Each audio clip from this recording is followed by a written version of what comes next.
Good evening, everybody. I'd like to welcome everyone to City Hall. Today is April 1st, 2025. I'd like to welcome everyone to the City Council meeting. I'd like to call this meeting to order, and if Council Member Angela Andrews can please lead us in a Pledge of Allegiance. Please stand if you're able to.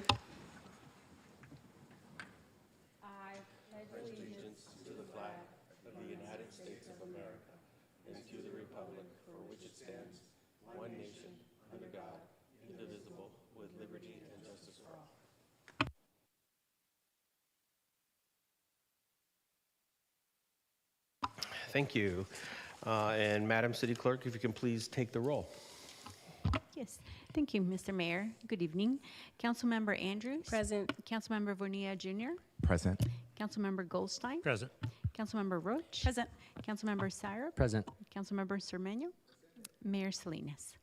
Present. Thank you. Next is public comment. This is reserved for anybody in the chamber or online that would like to make a public comment to the council. And I do have one card here. I will see if I have someone online. I do see someone online, and I'll go to the caller online first.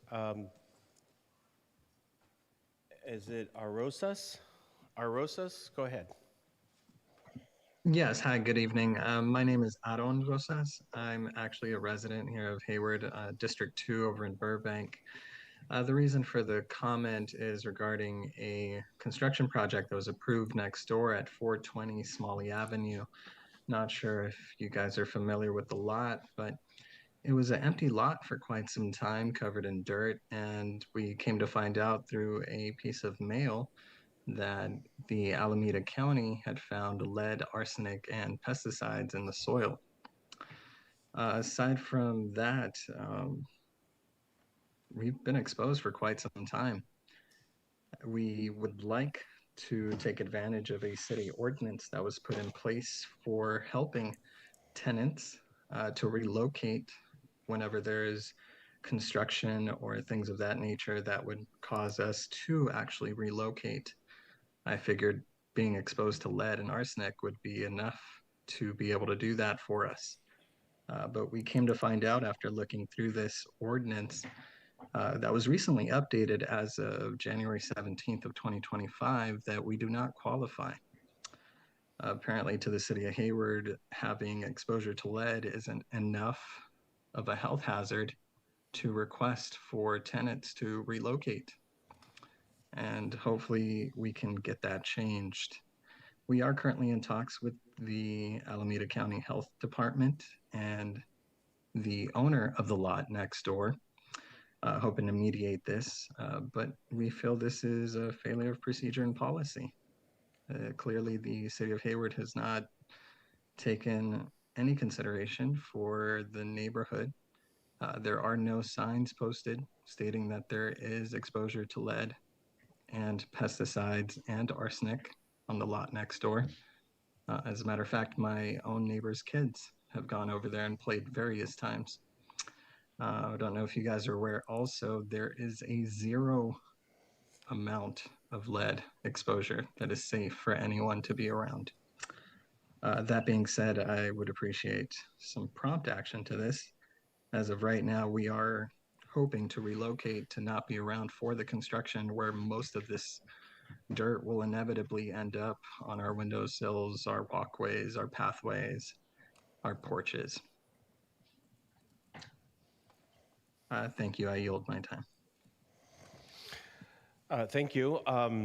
I know we have the address to the site, but you did not leave your name or address here. So I would recommend if you can call City Hall tomorrow and leave your name and address. You can call the mayor's office if you want, and we will forward it to the appropriate staff and they will follow up. Thank you.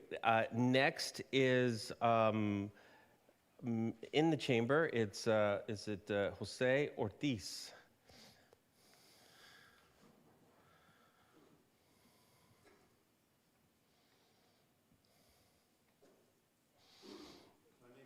if you can just go and hit the button on the microphone. The there green you one. go. There you go. My name is Jose Ortiz. I've been living in my house since 1983. For the past 10 years, I have came and talked to the code enforcement about the people next door to me. And I came last year about when I walked my wife around the block.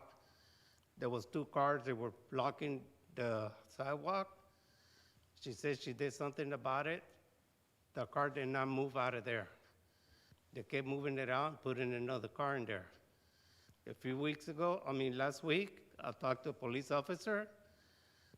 He went and looked in his thing, and he said that the code enforcement never did nothing about it. So police did not know. They take the car. They talked to the people that live there. They said that they never were contact with the Hayward enforcement. People next door to me, they got 2 big tool sheds. They got rats coming out of those tool sheds, coming to my yard because I had my camera and I seen them. Now they got cockroaches next to the house where the dryer and washer, they're outside exposed. I got pictures of that. I got pictures of the car. They're sticking out. When you come out through the street, those branches are sticking out where my wife will have to walk sideways. My wife had 3 strokes and she needed to walk. She actually got to turn her head and go sideways. Then they got this cat food in the sidewalk. A big box bigger than this thing here full of food, and the cats take it all over, and when you walk, if it's a little wet, you slip on it. That was never taken care of. That's why I come over here, and I talked to the enforcement 3 times. I've been here since last year. Nothing has been done. The police officer said to come over here and explain to you guys there's a lot of favoritism in the code enforcement in this body here. So I just want to see what could be done. I got this cockroach that they came and sprayed the side of my fence, and they told me, goes, yeah, you do have roaches. They're right there by the fence, and the other side, it goes, I'll spray right here so you don't get them coming to your yard. Because my house is like a driveway away from both houses. Would you guys would like to live in a place where you never got roaches, got all this garbage? I got pictures of what's the other side of the fence. I showed them to code enforcement. The tool shed, they had a guy living in the tool shed, and the tool shed sits on the ground in the dirt. It's not even on cement. They're Mexicans, and they do what they want. Thank you. My time is up. Thank you. I have your card. I have your name, but I don't have your address or your phone number. So what I'm going to do is I'm going to give this card back to the city clerk, and if you can fill the card out, I will have someone respond to you tomorrow. Okay?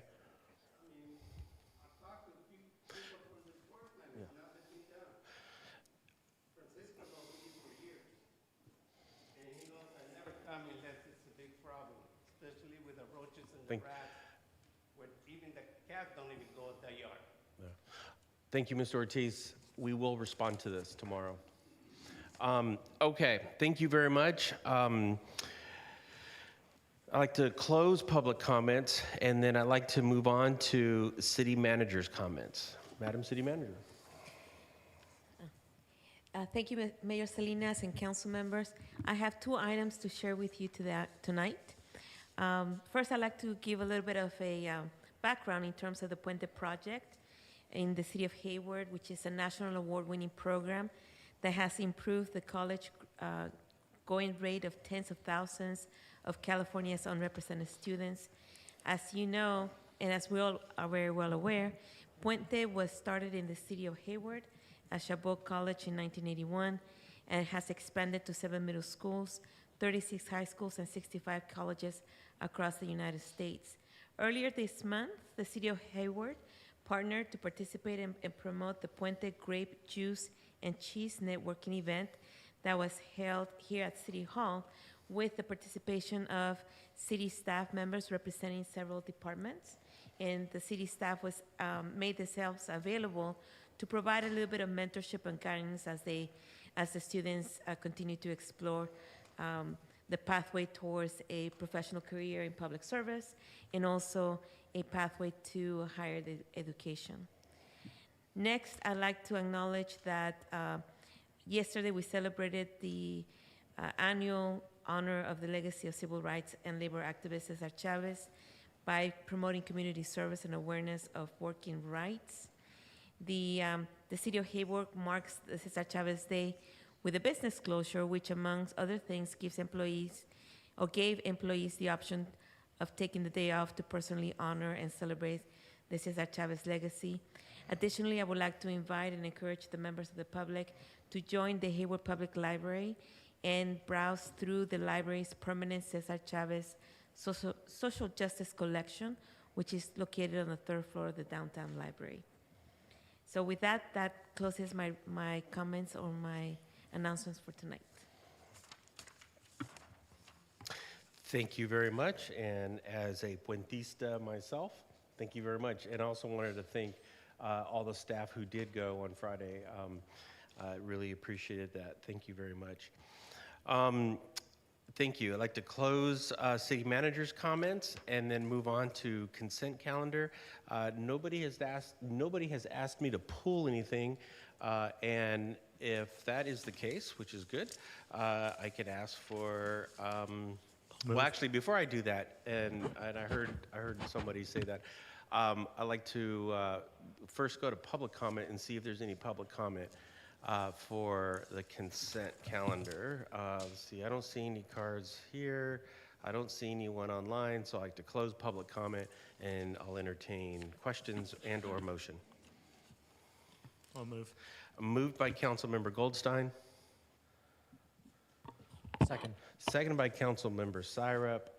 And Madam City Clerk, if there are no other questions, I believe if there are no objections, I believe we can unanimously pass these right now. Thank you very much. Okay, moving on to item number 5. Item number 5 is a work session item. It is the Community Agency Funding Fiscal Year 2025-2026 Community Agency Funding Recommendations for Services, Arts and Music, and Economic Development and Infrastructure, an overview of the fiscal year 2026 through 2029 5-year consolidated plan. This report is going to come to us by way of Assistant City Manager Regina Youngblood. Assistant City Manager, take it away. Thank you. Thank you very much. I will quickly turn this over to Dr. Amy Cole-Bloom and also Emily Wong, who will provide you with the presentation and answer any questions that you may have. Good evening, Mayor and Council. I'm just going to turn it directly over to Emily. Give us 1 sec while we set up.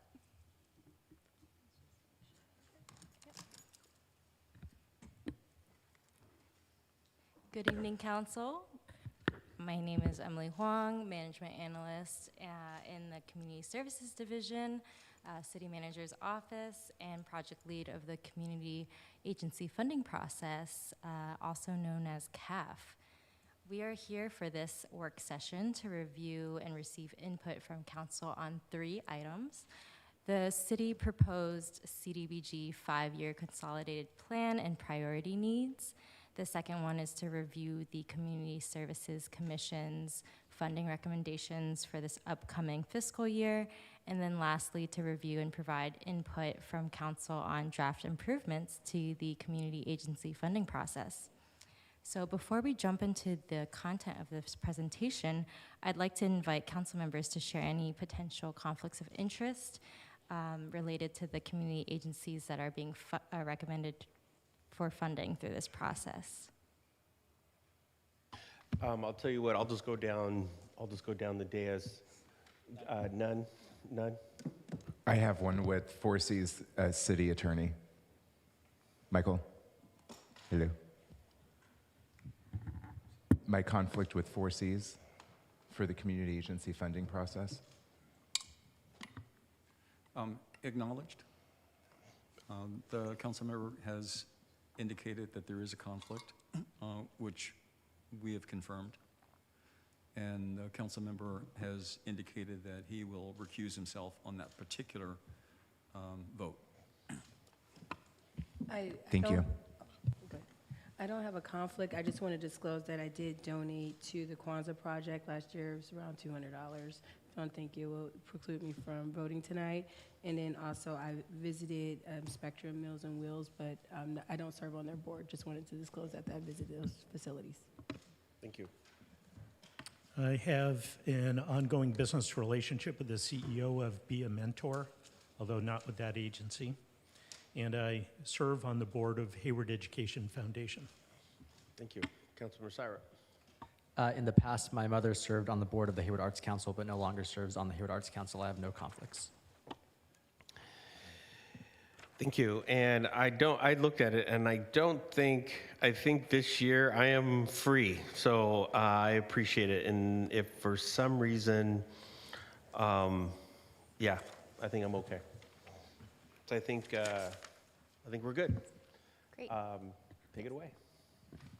And just to be clear, for those of you, for Councilmember Bonilla and Councilmember Goldstein, we've structured the presentation this evening so that you can recuse yourselves just for the portion for which you're conflicted out and still participate in the rest of the deliberations. So it will be a little bit longer. We'll take public comment for each one before discussion. Great. Thank you for sharing your conflicts of interest. We will address these as needed when we move forward with the funding recommendations. But first, our next slide will review the proposed 5-year consolidated plan. So every 5 years, HUD, or the Department of Housing and Urban Development, requires that the city update its consolidated plan, which functions as a framework for identifying housing and community development needs and priorities. The last one that you all approved was in 2020. So this document helps guide the city's CDBG entitlement investment decisions moving forward. Through the consolidated planning process, the city assesses the housing market, community development needs, and our existing partnerships to make data-driven decisions for investing CDBG funds. To develop the current CDBG consolidated plan, the city assessed findings from the 2025 strategic roadmap, the residential satisfaction survey, input from the CSC, surveys from local community-based organizations, the city's housing element, and the climate action plan, and the city's homelessness strategic plan. So all of the different plans, and based on this information gathering, the consolidated plan identifies priority needs and goals, which are presented here, which includes expand and improve public infrastructure and facilities, preserve, protect, and protect housing stock, public services and quality of life improvements, and economic development activities. So there will be time for council to ask any questions and for discussion on the consolidated plan. We will also cover on how to make a public comment for the public for feedback on the consolidated plan, which the public comment period will start on April 4th and go through May 4th. Now that we've reviewed the consolidated plan, the next part of the work session will be to review the CSC's funding recommendations, and the first category we will review is services.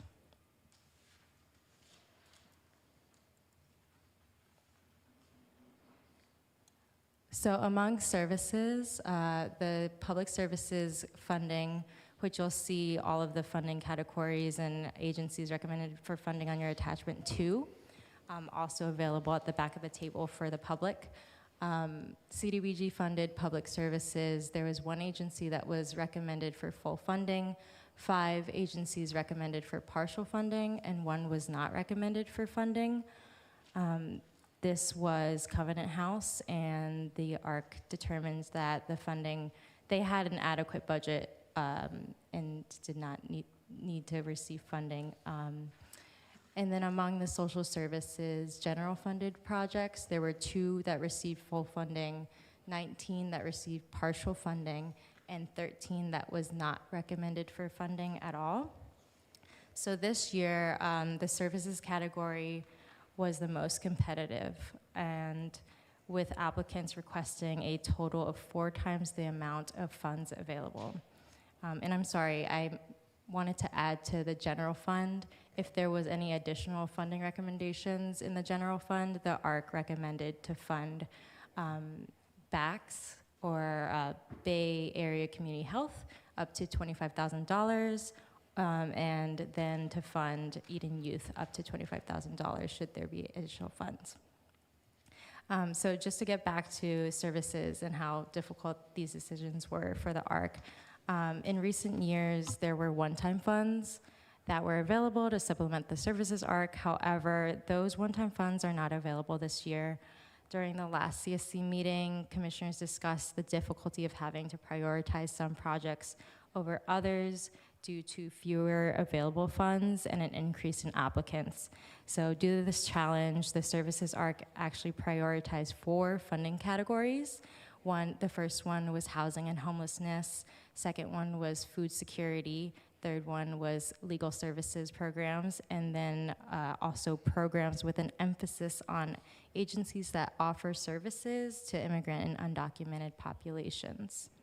They evaluated scenarios that included distributing funds across all services applicants, but determined that more awards with significantly reduced amounts were not an effective use of resources and may reduce the community impact while increasing the administrative burden on both agencies and city staff. And multiple commissioners did express concerns that there were no education or youth services projects that were recommended for funding by the services ARC.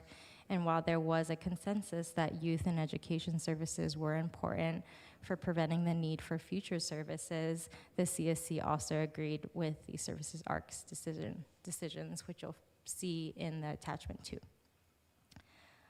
So with that, we can jump into clarifying questions from the council, and then we'll go into public comment and then council discussion. Okay, so Amy's saying that we can combine questions and discussion from council, and we'll start with public comment. Okay, this is a work session, so I'm going to go to public comment first and see if there is any public comment. Thank you very much. I appreciate staff's presentation. I don't have anyone online, and so let's see. I do have a public comment. Mayor, may I clarify that we're going to kind of stagger the comment throughout so we're not done with the presentation. This is just for comments on public services. Of course. Okay. Okay, yeah. You're not done with us yet. And then, so I just want to make sure the public commenter, Mr. Calvin Wong, you can come on up, and I just want to confirm your comments are not going to be in conflict with the 2 conflict of interests up here. Do we know that? So we'll do comments just on services. And so if you have comments on economic development and infrastructure, or if you have comments on arts and music, they can be reserved. If you have comments on the whole process, you could make them now. So you're fine. Come on up. I just wanted to clarify, are you talking about public services or general fund services? Because you're just using the word services. They're collective together. Collective. So the services ARC allocated general fund and CDBG. Thank you. Yep. Thank you. Okay. Mr. Wong. Thank you. You have to turn the mic on. There you go. This is, okay. Thank you. Yes, my name is Calvin Wong, and I am a Community Services Commissioner. And so this is my 2nd year on the commission, though it's my 1st year being in the Services Application Review Committee. And I guess I'll just say that it was very brutal, the process, because our recommendations that are presented to you today in terms of services are the result of 4 hours of deliberation, which followed after 16 hours of back-to-back interviews with agencies. And after the 4-hour deliberation, I found myself ending the Microsoft Teams call and falling back into my chair and just sitting there for a couple of minutes, because the recommendations that we produced were really emotionally taxing for myself, and I'm sure it was for the other members of the review committee for services. And I say it's emotionally taxing because I recognize that the future that we're headed into is going to be really rough, and the funding available for services is not enough to meet demand or need for the community. And so I would point to the example of our top priority in the application review committee was that of housing and homelessness. And yet, even though that was our #1 priority, we were only able to fund around 25% of the total ask. And to me, that is an incredible source of shame because I believe that housing is an essential first step before we can even think about getting people into behavioral health support or getting them a job.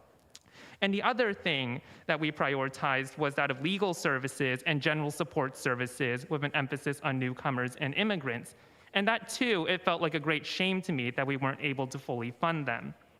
And for me, it almost felt a bit morally depraved in consideration of the context that we're living in, which is a second Donald Trump presidency where we have federal law enforcement, federal immigration agencies literally arresting, jailing, and deporting people, undocumented people, documented people, green card holders, students on student visas. And to me, it seemed almost like it was an abdication of my own humanity to say to these services through this funding that we support you, though we actually don't have enough money to give to you. And so I would hope that the City Council really provide these organizations with the services they need, because these organizations in particular are going to have to withstand a lot of lawfare. And so I'll have comments later on the overall process for recommendations, but I do hope that the City Council really does increase the amount of funding available for services. Thank you. Thank you. Next speaker is Duke Huang. Can I use notes? So, well, hold on a second. Before you, proceed, yeah, okay, proceed.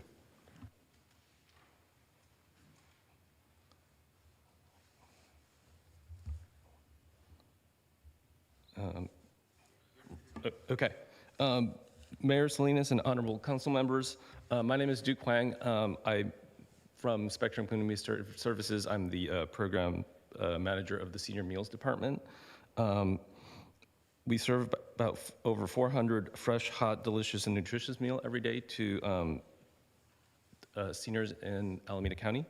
And first of all, I want to thank the Human Services Commission for their long hours and attention to detail in the recommendations that are before you this evening.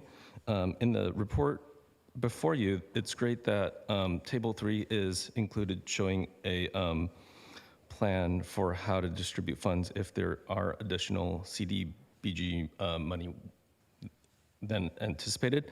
My question is this: given the uncertainty at the federal level, we're wondering that what the plan is if no money comes for CDBG, or if less funding comes through, like it's delayed, or we're not certain when it'll get here. Is there a plan, or is there a contingency that that you have in place for a situation like this? And will there be a redistribution of the general funds so that those community-based organizations who you and the commissioners have prioritized for funding don't end up getting nothing or being in the red with no funding at all? These aren't easy questions, but we CDBG providers are facing hard questions, and we would like to be in partnership with you to ensure none of these vital programs are ruined because we didn't ask these questions. Thank you. Thank you. Our next public speaker is online, is Sam.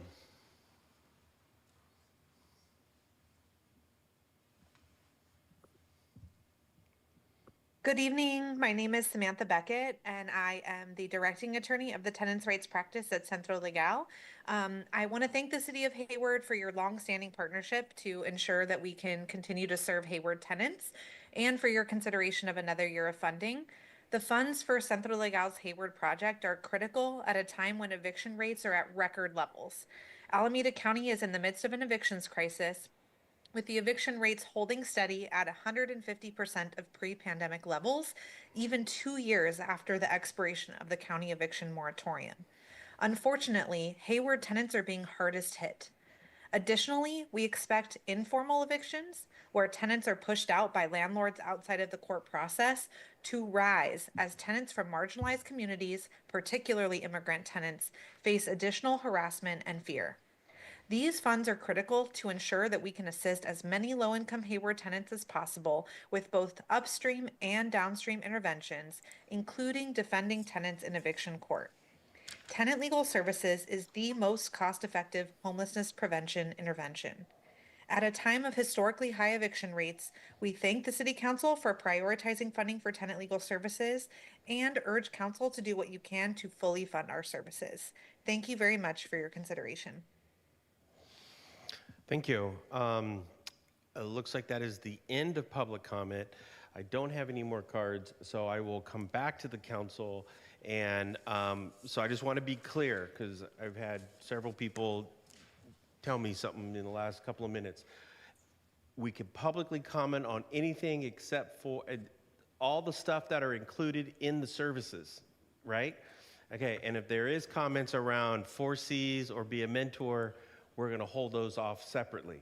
Okay, I just want to make sure because, okay.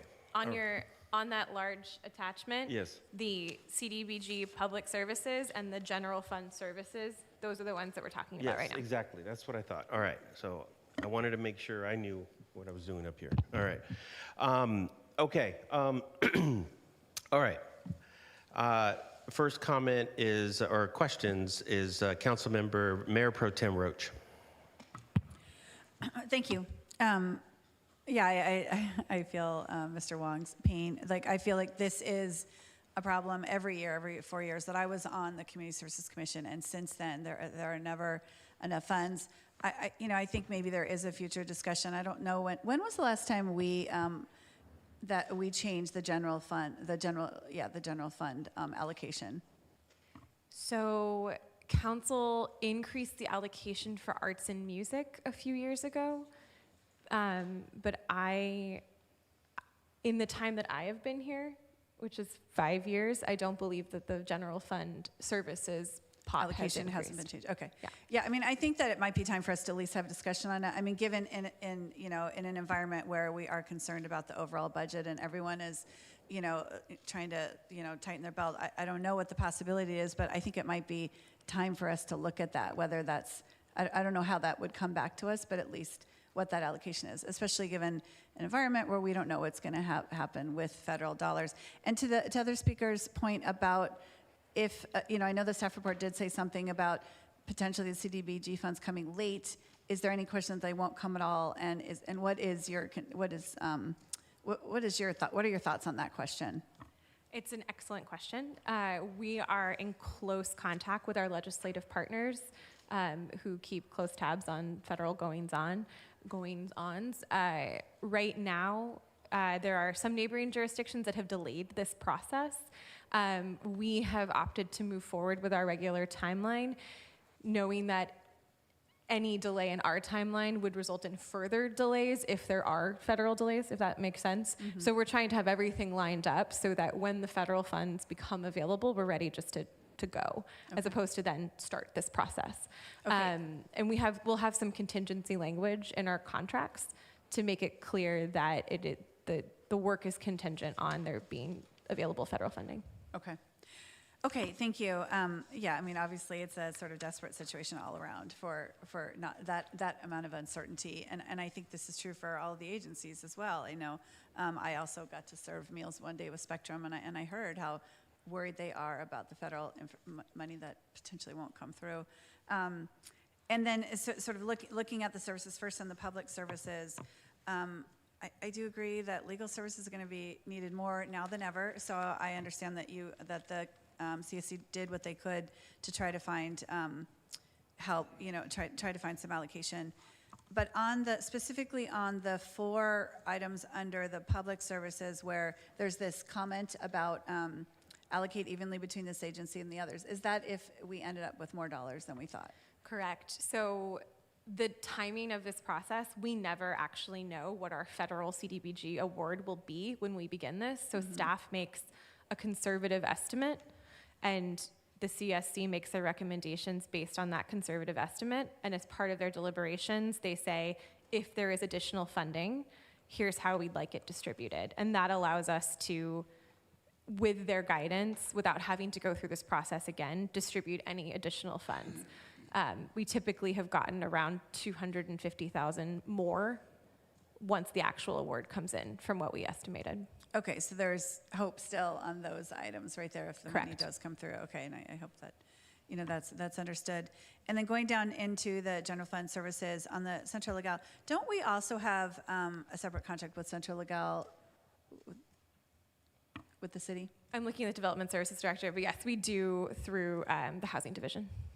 Okay, so it is tenants' rates that part. So then what? So this extra, is this something, a separate program than that, or is this okay? I think it's a continuation of those services. Is that correct, Sarah? Yeah. Okay, but we do have a separate ongoing budget item in our general services budget that goes to Central Legal. I don't know where the funding for that housing contract comes from. In the past, it was ARPA funded. Yeah, so we do have a separate, okay, thank you. I just want to ask about that. And then besides that, I see how painful this probably was, Mr. Wong, that you guys had to go through this and interview all of these organizations that are doing great work in the community, and there isn't enough funding, and I don't even know what to say about that right now, except that potentially we have some future discussions about it.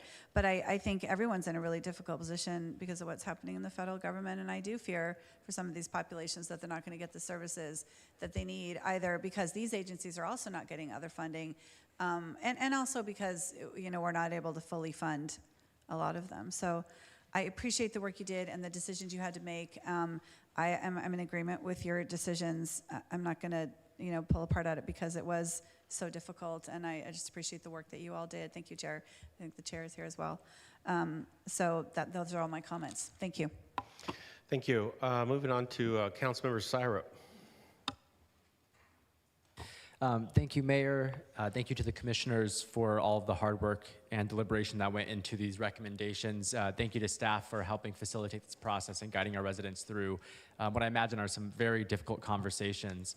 I want to echo some of Councilmember Roach's comments here. Looking at one of the graphs of available funding in the past, when we were looking at 2017 to 2021, the amount of funding available matched the requests, and we had a pretty good balance there. But for the last 5 or 6 years, we've seen double, sometimes triple, what we have to offer being requested of us from our community. So I also want to echo the comment that we need to look into increasing our community services funding, particularly around our general fund allocation for services. Whether that's an intentional discussion or maybe something that the city manager can bring back when we look at our budget for the upcoming fiscal year. I mean, there's a way for us to fast track that for future processes.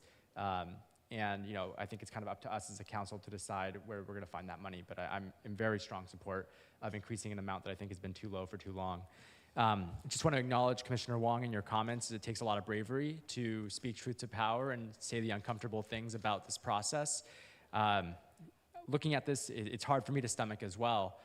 When we're looking at programs that we've funded for a long time and being unable to fund them today, it gives me a little bit of heartburn. And I want to respect the commissioners. I don't want to intervene on your recommendations. I understand, a few years ago, Mayor, you made a comment around really zeroing in and focusing on a big issue. And I think our commissioners took that task and ran with it. When we're looking at these recommendations, there really is a focus here, and I appreciate that level of focus. But with that comes some significant trade-offs.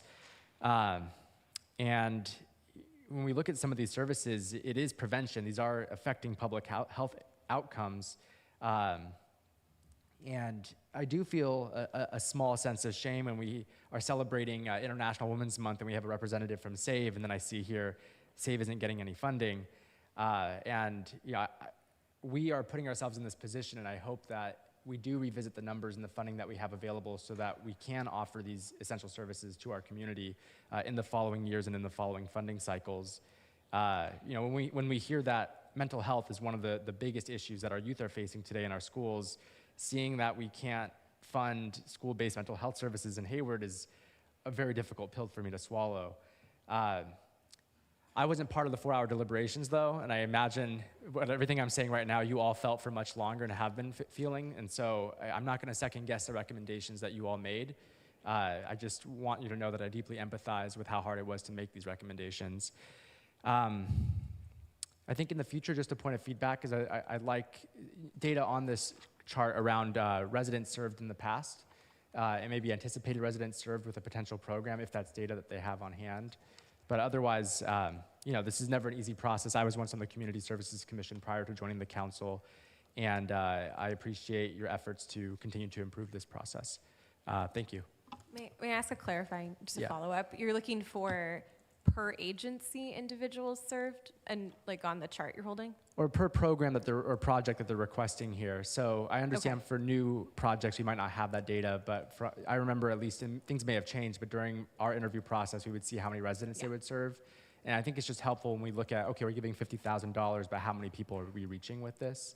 I just think some of those numbers might be helpful. If they're in here, let me know, and I may have missed it. No, but not at the agency level, because it's tough to compare programs that have a really intense depth of service and I those that see. have breadth, but we can absolutely pull the numbers. Okay. I can tell you that in last fiscal year, your community services funding served 136,000 people across all these agencies. Phenomenal. But we can give you that breakdown. Okay, thank you. And I guess before I wrap up here, actually, Commissioner Wong, can I invite you to the podium? Thanks for being here tonight to speak on the process for the commission. Of course. I am curious just around the student-based, school-based mental health services in Hayward. Would you mind just sharing a little bit about that deliberation in particular? Why was the decision made to not fund that in particular? Yeah, ultimately it comes down to the money. And I'll say, in my professional work, I work for the California Department of Healthcare Access and Information. It's part of our program to make sure that students get the behavioral health support that they need and make sure that they have those type of resources at school. And so it was a very difficult pill to swallow because we were trying to figure out a plan where we allocated enough money to ensure that there was enough support for housing and homelessness, and also food security and legal services. And so it was really coming up a plan that really focused on number of people served and impact to the community, and we just had to make that difficult pill to swallow. So that was mainly it, and that can be applied to a lot of the other programs that didn't get much funding or any. Okay, thank you, Commissioner. That's it for me, Mayor. Thank you. Thank you. Councilmember Zermeño. Mayor, thank you very much, and thank you for the staff report. It's excellent. Also, thanks to the commission. Very good work. I don't envy the work that you do, and I also share your frustration. Looking at the numbers, we were not able to fund $2.6 million of what was requested. I'm sure that every city that has a program like this is faced with that same situation, not being able to fund completely all the different needs from art, from youngsters, from housing. So it's sorry that this has to happen, but there's really very little we can do. I do agree with colleague Roche that perhaps we may want to sit down and look at this and see if there are any increases that we can look into. But in my mind, we still have a general fund that may run into problems. We still have streets to fix. We still have quite a few other services that we must give to our residents. So we would have to study this carefully. I would love to be able to come up with $2.6 million and make sure that everybody is satisfied, from South Hayward Parish to Glad Tidings Church. They all do fantastic work. So again, I don't envy your particular task. We also like art. Any chance you can explain why the Sun Gallery was not included in this list? Can anybody? Councilmember, that's for arts and music. We're not Yeah, there yet. you can Okay, hold we're that. not there yet. Okay, so I will ask that later on. So again, my apologies for the hard work. And I did receive an email from, I'm sure we all did, that the recommendation from the staff was that they can look for funding elsewhere. And that is also very difficult because we have a federal government that's hesitant to fund anything that has to do with DEI. So DEI. So sad. We're hoping that we can get all the funds, all the money that we have promised to all of the organizations. So again, thank you, and thank you for the staff. Thank you. Councilmember Bonilla. Thank you, Mayor. I also wanted to thank the CSE for their hard work and meeting over the Saturdays, doing these hard deliberations. But I also want to thank all the applicants too, because I know going through this process could also be pretty grueling and it takes a lot of time from them. So just really appreciate the effort all around and how comprehensive these recommendations are. But I did want to follow up on a question that Councilmember Roche had asked, which is, if for whatever reason the CDBG funding does not come through, I get contractually there's language that says it's all contingent on the funding coming through. But if it doesn't come through, is there going to be some sort of reconvening of the council to say, what are we going to do about this? Because one thing I would hate to see is just that we tell these agencies, well, sorry, we didn't get CDBG funding, therefore your services can't be funded. So I guess what would happen if this funding does not come through? I believe we'd come back to the council for We'd direction. come back to the, okay, good. That's what I wanted to make sure. I agree, it would be terrible, but there's worse things that have already happened.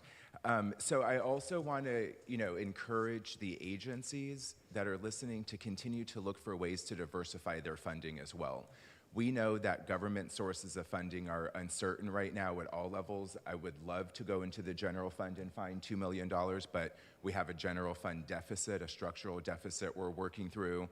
I do agree, though, that we need to find a way of increasing the amount of general fund that goes to this important work. I mean, at the end of the day, we have to make hard trade-offs with the general fund, and I am supportive of looking for ways of increasing the amount of the general fund that goes into services because these are just so vital for our community. And then as it relates to Central Legal De La Raza, I just wanted to clarify again, because it was my understanding that, yes, the services could be accessed through housing, but this is how those services get funded. Or are we saying that I think it was around 88,000, I can't remember the exact amount. Are we saying that there's this allocation plus an additional allocation that goes to them to provide more services than just this? May I provide the answer to that question at the public hearing on April 22nd? Because Sure. I don't want to guess. I want to get you the right information. Thank you so much. I appreciate that. Those are all of my questions. Thank you. Thank you. Councilmember Andrews. Thank you, Mayor. Thank you, staff, for the report, and thank you to Community Services Commission. I understand Commissioner Lenino Wheeler is here as well, so thank you for you attending tonight. I wanted to also thank all of the agencies that applied for funding and all the services that they provide for our community. I do understand that these recommendations were deliberated, and we respect the Commission's recommendation. I am in agreement in terms of the general fund being reviewed for additional funding, but I also agree with other council members regarding the need to fund essential services that we are tasked of doing at the City of Hayward. But when we do review additional funding, I would like to see if we can also consider if the Community Services Commission can start reviewing foundations that hold a budget for providing to smaller agencies, similar to community foundations that you see in Silicon Valley, East Bay Community Foundation.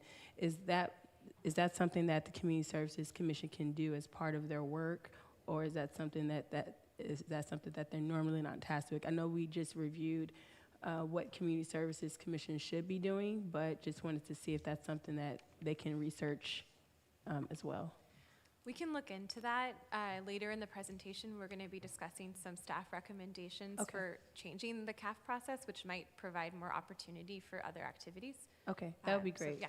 Yep, so I would say that we will review that later on this evening, but for the agencies that are here looking for this particular section, there are other foundations that I hope you all are leaning into that we can provide some support from the staff level to provide more information. And I also encourage the Hayward Education Foundations and associations to start looking at these recommendations that are coming to the city and seeing if they can partner. Therefore, we don't have to be the final stop for providing these services, because mental health services in schools, bullying, all those things that we are seeing in schools that are being helped by these agencies, they should be supported. So if anyone's listening from those agencies, this is a good opportunity for you to partner. And then also, if we can partner with our businesses in the community, for example, for the food services that we're seeing, maybe some restaurants can, or food manufacturers can partner, so we can see some of that synergy that needs to happen. We have a lot of resources in Hayward. Unfortunately, our general fund is not the only place where you can see those resources. There are many businesses in Hayward, particularly in the industrial area, where they can potentially partner with you on some of these funding needs. So I just encourage us to start looking creatively when we get these requests, and maybe do a little bit of hand-holding to get them to other partners if we can't be us. But thank you to the Community Services Commission for providing these recommendations, and I look forward to the discussion this evening. Councilmember Goldstein. Thank you, Mayor.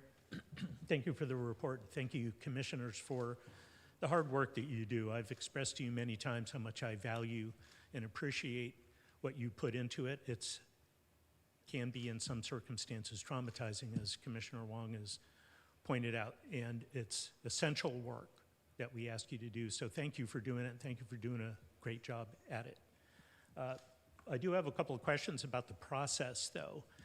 My understanding is, as part of the budget review, that we are asking applicants to tell us what percentage of their application, so the funds that they're applying for, what percentage of the total funding that they anticipate for the year. Is that true? We don't ask for it specifically as a percentage, but you can calculate it based on the information we do get. We get their agency-wide budget and what portion of their of that budget is being requested from Hayward, if that makes sense. I didn't say that very clearly. It makes perfect sense Okay, to great. me. Yes, thank you. It's Yeah, I two appreciate columns. that. One is their request, one is the rest of their budget. Thank you. Yeah, I'm actually pretty good at math most of the time. Just don't ask me to do it on the spot with a microphone and lights, and I'm good. Gotcha. So thank you for that answer. Yeah, so I think that's actually an important element for folks to understand. I don't think there's anyone on this list, correct me if I'm wrong, I don't think there's anyone on this list that we are providing their sole funding. Is that correct? I don't believe so in the services arc. Okay. There may be in other funding categories. Okay, so just talking about services arc, though, we don't provide 100% of their funding.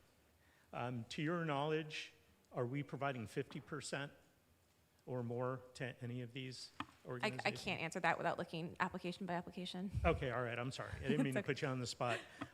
But the point that I'm trying to make here is we really do need, if we're going to make a decision to step into general fund money for funding these, we really need to understand what the overall picture is. And so the data that we have in front of us sometimes, where we're talking about requests of double what they were in past years, doesn't necessarily reflect what the community need is. It's just that those applicants have asked for the money. It's okay to ask. It's okay to ask. It's also okay to say no. And without rounding out the data, without really fully understanding the big picture, that is the value actually delivered to our community in terms of where all of that funding is coming from, unless we know both of those parts of the equation, we're just, throwing darts at a dartboard. And frankly, I don't like making decisions like that, so I just ask people to, remain calm and let's study the data. Please, let's just study the data. Thank you. Thank you. I'll just make these few comments. I agree with what you said. I mean, I think you're not going to find a disagreement up here, of that. And, this is where we're at today.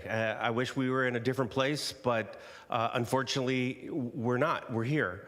And it is absolutely horrible that in a country like the United States, that yet again, some of the most neediest communities, some of the most marginalized people are the victims of politics, and that's what we're seeing. And I wish we weren't here.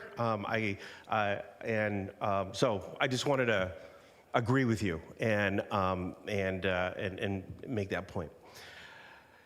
I've been up here a long time, and every year when we get to this time of the year, CSC comes to us, and year after year after year, the need is up here, and the money is down here. We're facing, the issues we're facing today is no different than any other city with CDBG funding is faced with. I wish we had, I'll say what I have said for the last 15 years. I wish we had more money, and I wish we were able to fund all of this, fully fund all of these agencies. But this is an issue that we face every year, and that's why I put a great deal of trust and I feel that the CSC, the reason why we recruit you, the reason why we appoint you, is because we feel that you do, especially in your professional content areas, you are able to make these decisions. You are able to go through this process and make recommendations to us. And just so that you know, I don't think I've ever voted against any of your recommendations over the years that I've been up here. I think we've all trusted, regardless of the council up here, we've always trusted the CSC. We've trusted your professionalism. We've trusted your morality. We've trusted your professional expertise in these areas. I know many of you in the CSC are social workers. You work, for federal government, state governments, county governments, nonprofits, NGOs, and so we have a great deal of faith in the work that you do, and so we appreciate that. I appreciate that. Just a couple of things that I want to raise some flags about. While we do invest in services, I also want to be careful in investing in duplicating of services. And I'll just, since it was brought up, mental health for students. Yes, it's important. Absolutely, we need to have more of it. We don't have enough of it, but I don't want to recreate services that the school district is responsible for, not only through local funds, but also through county funds, state funds, and federal funds. And while we may not be able to fund some of these needs, school districts are federally mandated, state mandated, and county mandated, and in many cases locally mandated to fulfill these services. And so I want to be, when we fund services, I want to be very clear in terms of,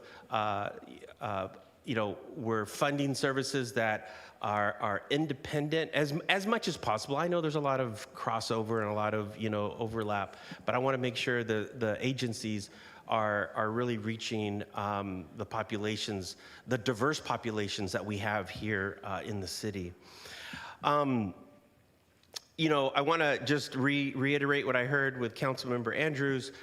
Historically, and also with Councilmember Goldstein, historically, we have always asked nonprofits to not make the city of Hayward their primary source of income. that is not a very good recipe, because you may not get funding year to year to year. I've been here where we've had those cases before, and they're not very good meetings. And so I hope that through this process, we continue to encourage agencies to diversify their funding, just as any other organization and any other agency would do. I also want to just sort of pitch out there that it's, and just sort of be real about this. We don't know what the future of CDBG funding is. We don't know. I mean, in one stroke of the pen, we eradicated or got rid of an entire agency responsible for connecting food and medicine to some of the world's neediest communities and countries and villages and towns. And so I don't, I'm no longer surprised when I see things like this. And so I need, I think all of us are sort of bracing for that. It may be a reality that we are confronted with. With that said, I am very, very cautious when we start talking about the general fund, because every year people come to us in this conversation about why don't we just go to the general fund? Under every category, we have had people ask us, just go to the general fund. This year in particular, I agree with my colleagues on the council. This year in particular, quite frankly, I'm sitting here and I'm looking at the finance director over there looking quite nervous. I'm also looking at our executive team over there looking quite nervous, because we have gone to all of our executive team members and have asked them to reevaluate their departments and cut back on their departments. And so citywide, we are asking every agent, every department, every position for clawbacks or for reducing or for giving back to the general fund. And so I get very nervous when we turn to the general fund so as a default to fund things where every single year, I don't think we've ever had enough money to fund all of the programs and services that apply for us. And so I want to just raise a cautionary tale with my colleagues. I don't mean to say this because I don't believe in the organizations that are here. I think what makes this city so rich and what makes this city so fantastic is the diverse nonprofit agency community that we have in our city. And so, I just want to be clear about that. I don't know what the future holds. I don't know if the CSC has talked about this, of what the future holds and how will the CSC sort of pivot and figure out strategies, or even looked at what other CSCs are doing in other cities. How are they coping and how are they managing these processes? But anyways, I say all of that because when this comes back to us, I'm probably going to approve what was recommended by the CSC, as I have in years past, and I'm doing that primarily because I trust your professional wisdom and I trust your professional expertise in bringing the plan before us, and so I appreciate that. And I don't know if let me see. I believe Councilmember Goldstein had it. No, I think Councilmember Syra. Thanks for your comments, Mayor. Just for the purposes of direction, I also want to echo the Mayor's comment around coordination of resources. I think what would also help improve this process down the line is, it might not have to be part of this initial staff report, or maybe it's a memo ahead of time, but being aware of what services or contracts other agencies in the area already have so that we can avoid overlapping services. I don't know if that's part of the conversation that already happens. Is it currently, when we're evaluating some of these requests? Are we looking at a given applicant's other contracts with other agencies? Or whether or not that need is being met. So if the service, for example, is mental health for youth, it might not necessarily be this nonprofit or this specific project, but that might already be a service that's being provided to students. That's not part of our current process, no. Okay. So I just wanted to echo the comment that in whatever lowest lift way there is for us to be able to assess the field of services that are being offered so that we're not creating duplicative efforts, that would help, I think, inform future commissions. That's an open question. I'm not asking for any kind of prescription at the moment. And the second thing I just wanted to add is in the staff report, up until 2020, we actually were fully funding all of our requests. And so we do have a history of meeting those needs. I know with the pandemic, needs skyrocketed, and we're also seeing new projects or more innovative projects. But we have done a very good job as a city of meeting those commitments. And so I just want us to be able to uphold that legacy or find a way to match that growing need. There are organizations in the city that have done inventories of agencies and their services so that people can see what's being offered and at what degree and so forth. So some of that stuff has been done, but my point remains, right? And I think you guys kind of get my point. Okay. With that said, I wanted to close this particular section because I know we have another section to this. And I believe, does Councilmember Bonilla and Councilmember Goldstein need to leave the room? Or? Just Councilmember Bonilla. Okay, Councilmember Bonilla, we will text you when we're done.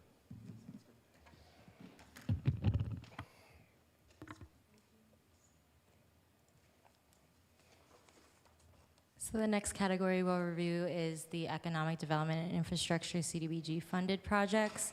The CSC recommended to fully fund 4 agencies, partially fund 3, and not recommend funding to Eden Investments Ludwig Court project. That being because the ARC wanted to focus on service-oriented projects and believe that the proposed project did not take priority in funding. Should there be any additional funding, the CSC recommended that they fund Central Community Partners up to their requested amount, and then if there's any funding available to fund Love Never Fails up to their requested amount. Should there be any funding available after that to fund the Eden Investment Ludwig Court up to $15,000 specifically for their parking gate portion of their request, and then lastly, if any other funding is available to fund downtown streets up to their requested amount. And that's it for the ED and infrastructure projects, and we can move on to public comment. Thank you. I don't have any cards, and let me see if there's any. I do have a public comment. Teresa Resendez.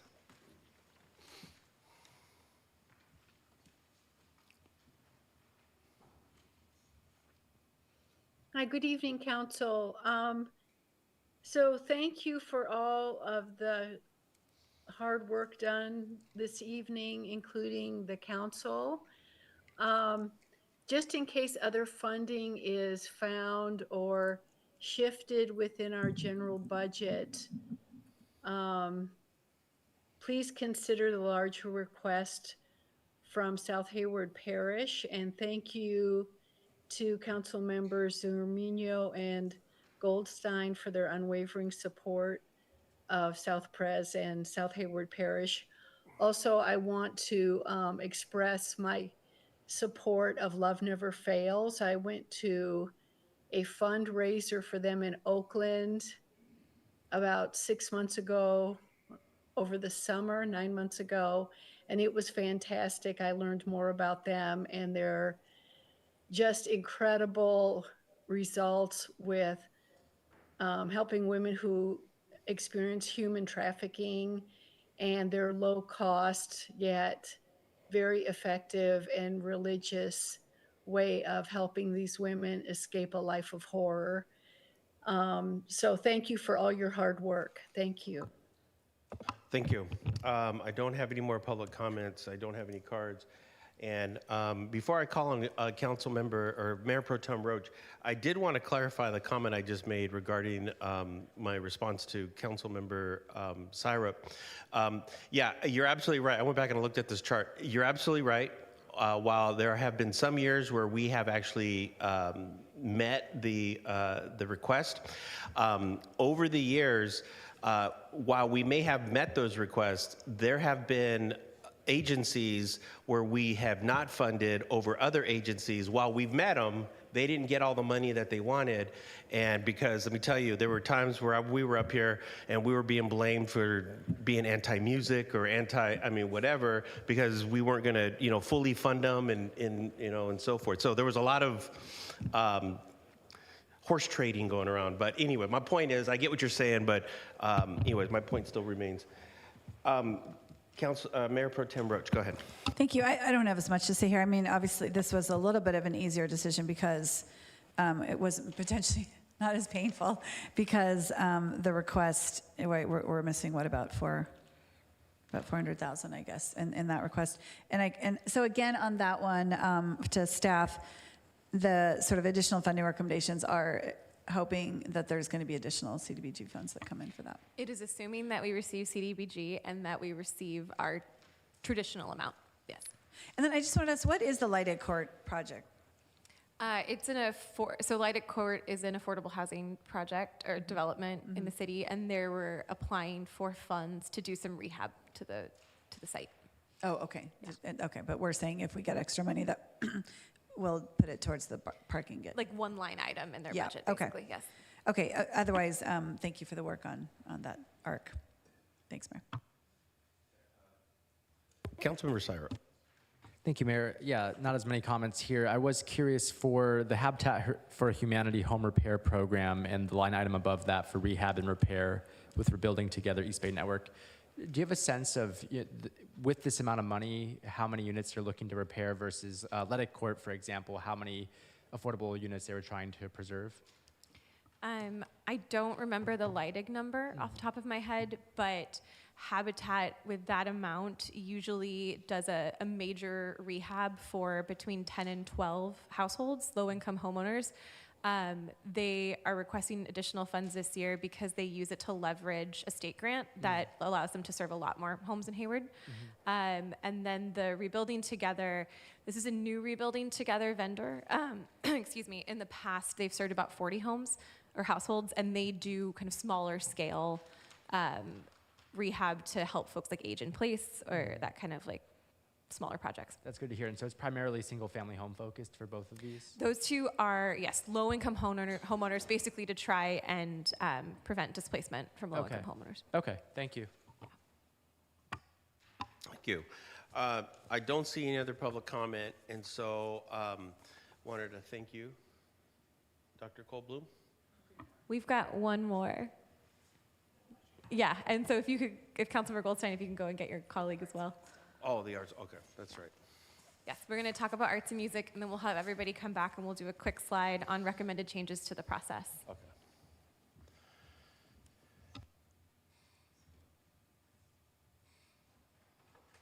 And it's 44 residents would have been served at Lighted Court.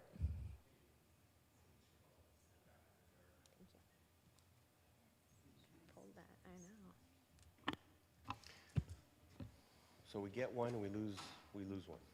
I'm kidding. Go right ahead. Thank you. So we'll finish off the funding recommendations from the CSC with arts and music. The CSC recommends fully funding 3 agencies, partially funding 7, and did not recommend funding for Love Never Fails. They already were recommended funding for another project within that category and is a mature organization with significant outside funding.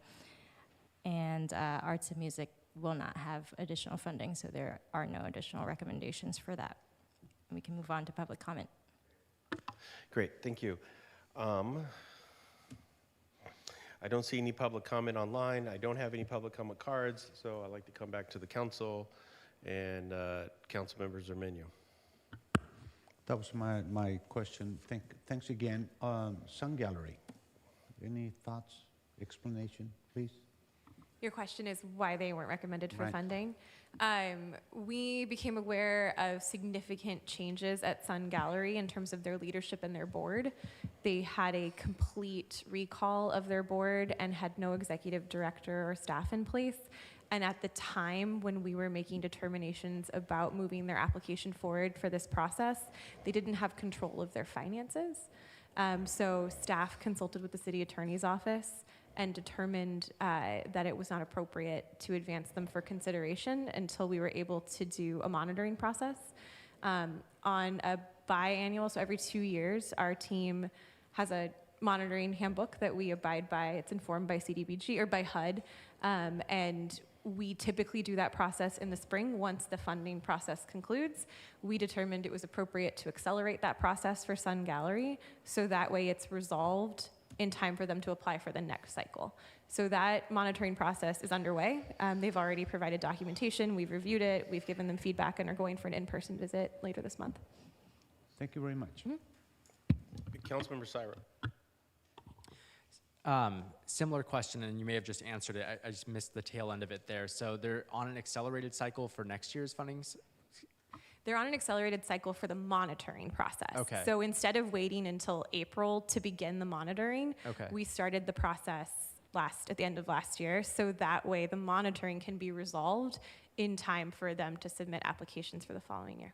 Okay, understood. I know this is not the outcome a number of their current members and new board had hoped for, but my hope is, for folks that are listening, they're in a difficult financial position. I don't think they're ready necessarily to interface with the city for funding like this at the moment, but I would encourage folks to support them so they can make it through to that point. Thank you for the update on the Sun Gallery. Thank you. Thank you. Seeing no more questions, do you have what you need? We have one more piece to go through. May I get Councilmember Goldstein? Go get Goldstein. Councilmember Goldstein, and we'll do one more. Okay. Okay. Yeah, wait till he gets out.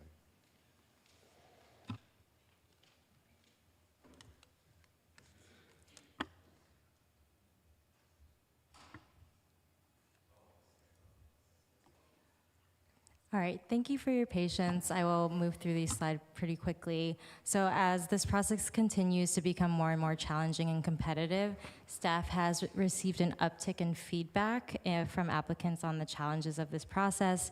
It's also been 4 years since we've evaluated this process, so staff is reevaluating it with the goals of improving objectivity and transparency, and hopefully to be able to make these decisions a little bit with some more ease.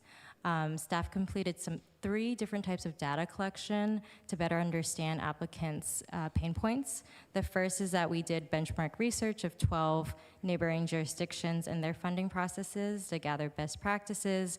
We hosted 2 listening sessions with 26 attendees, and we also sent out a survey to elicit feedback, which gathered 21 responses.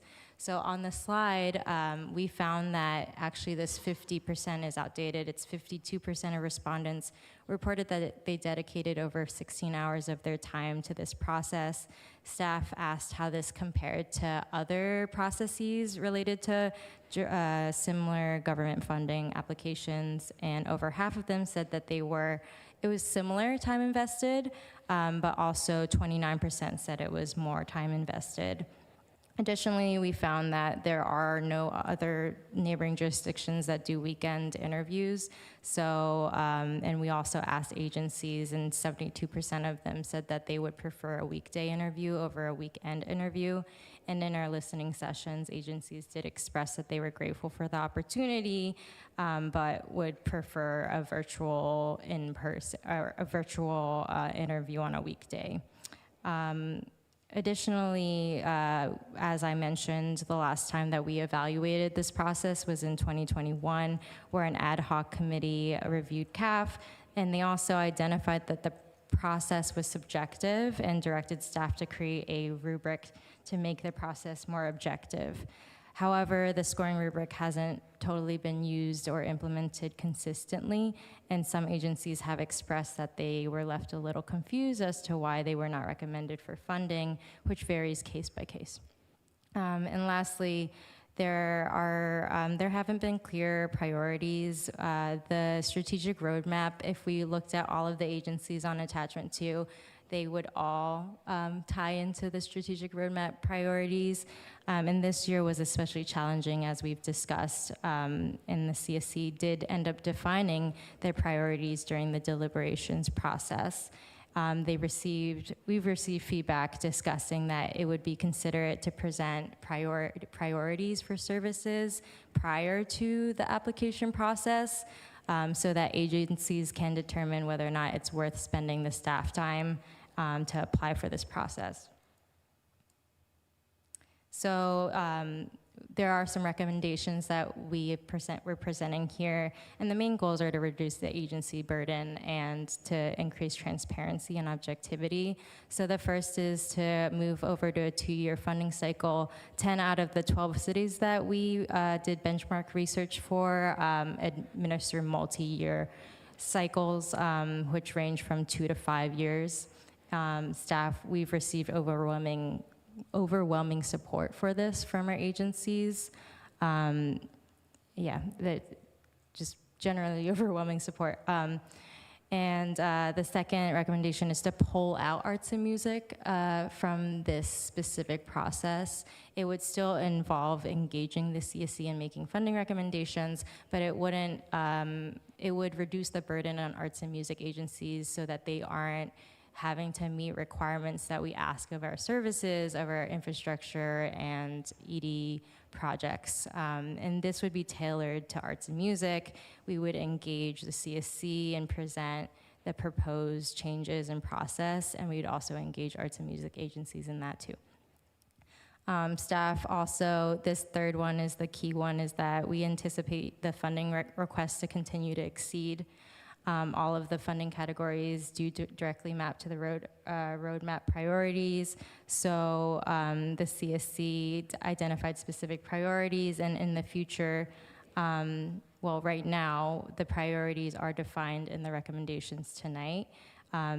So voting on that would encourage the priorities in the next funding cycle. And in the future, we would be looking for council to reaffirm the priorities each time we go through a funding cycle, so that when the ARC goes to make recommendations to services, they have direction on what organizations should take priority. The last recommendation is for staff to update the rubric to reflect these priorities and then present the changes to the rubric and the process, changes to the process to the CSC in May to discuss upcoming improvements to the process. So with that, discussion on the process would be to move on to public comment, but before we go into discussion, I can review our next steps really briefly. The public comment period will take place from April 4th to May 4th. Anyone can submit their public comments to me via that email. We'll be hosting a public hearing to come back to this and then have council vote on the recommendations on April 22nd. And then in terms of the consolidated plan, staff will take any public comment or input from the public and council and incorporate that into the consolidated plan that will be submitted on May 15th. Thank you. Okay, public comment. So I don't have any public comment cards. I don't have any public comment online. So I'd like to close public comment. I'll come back up here. And before I call on Councilmember Bonilla, wanted to just kind of reiterate, I mean, I understand the issue around priorities, but I also want to make sure that if we're going to be consistent, priorities should also include the council's priorities and and the strategic initiatives that we all have planned and have gotten input from the community. But yeah, okay. Councilmember Bonilla. Thank you, Mayor.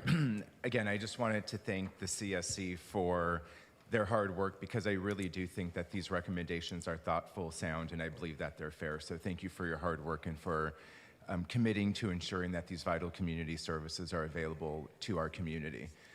I did kind of want to take this conversation in two pieces, one being sort of the funding process, which I'm fine with the recommendations. What I'm not okay with is the changes right now. What I would like to see is I would like to see the changes that are being recommended to the funding process to go back to the CSC since they're the ones who are closest to it. Actually, even before my colleagues comment on it, I would prefer if they would agree, because I don't want us to, shade the recommendations of the CSC by weighing in on things that they haven't finished weighing in on yet neither. So, and I'm happy to see the incoming chair here, and congratulations, Chair Wheeler. But at the last meeting that we had, there was a lot of discussion around, do we move to a 2-year funding cycle, and what are the pros and cons? And those conversations are still, I think, needing to be formed by the CSC. And because they're closest to this work, they're closest to the funding process, they're closest to how these deliberations happen, I would really like to see kind of a firm set of recommendations formed by the CSC, then brought back to council in a work session that we can then weigh in on after there's consensus reached by them before it comes back to us. But otherwise, I'm fine moving these recommendations for funding tonight. I know we're not moving them actually, so I guess that's my only comment. Thank you. Yes, we're only commenting tonight. Yeah, I think the recommendations are fine. Let me just say, I agree with you with what you just said, so I'm going to reserve my comments on this item, but I'll go right to the board here. Councilmember Syra. Thanks, Mayor. Also wanted to agree. I'd like to hear the commission's take on this. I think a lot of the recommendations make sense, but again, I don't want to color the commission's perspective before they have a chance to weigh in, so we have an honest take on it. The other note I wanted to make is we recently revamped the CSC in terms of its scope, its members. If we're looking at a 2-year funding cycle and we're saying that they should only meet when it's time for them to discuss funding, I don't want to have a commission that's meeting, for a small fraction of the year. So my hope would be, there being a deliberate or an intentional conversation around the scope of their responsibility in relationship to an expanded funding cycle, if that's the route they decide to go. But otherwise, I'm happy to hold off on this conversation. Thank you. Thank you. Councilmember Roach. Yeah, I'm in agreement with Councilmember Bonilla on this. I thought the recommendations were really interesting. When I was in the CEC, we did tackle some of these and it didn't go anywhere. So my recommendation is, yes, I would like to get consensus from the commission on your recommendations. But I would really ask you to listen to staff on these recommendations as well, because they are the ones interfacing with the agencies and what is burdensome for them.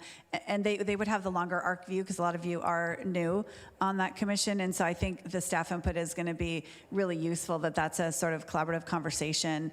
Because, if it's only been 1 or 2 cycles that some of the CSC members have been on, then there's going to be sort of a reaction to that based on who they interviewed and what they did. But there's sort of a longer arc of why these changes might be necessary.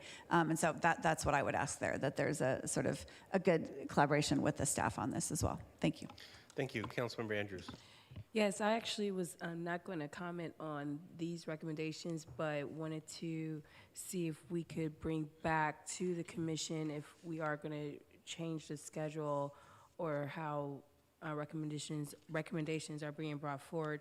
If we do transition out of Saturday meetings and you have another meeting schedule, if we could include transition planning with these agencies, business planning with these agencies, strategic planning with these agencies, so they can have a sustainability plan that is outside of City of Hayward, to see if that was something that the commission was interested in pursuing.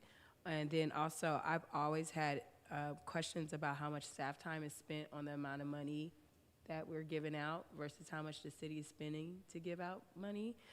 So I would be interested to see if there's some things we can do there as well to make it more efficient with your time, and you can focus on other things and let the commission do their work, but make sure you have time to do other strategic planning things that we have for us here at the city as well. So thank you. Thank you. Councilmember Zermeño. Mayor, thank you, and thank you for the report again. I like the recommendations, and as per colleague Bonilla's thoughts, I also will wait for the final commission recommendations.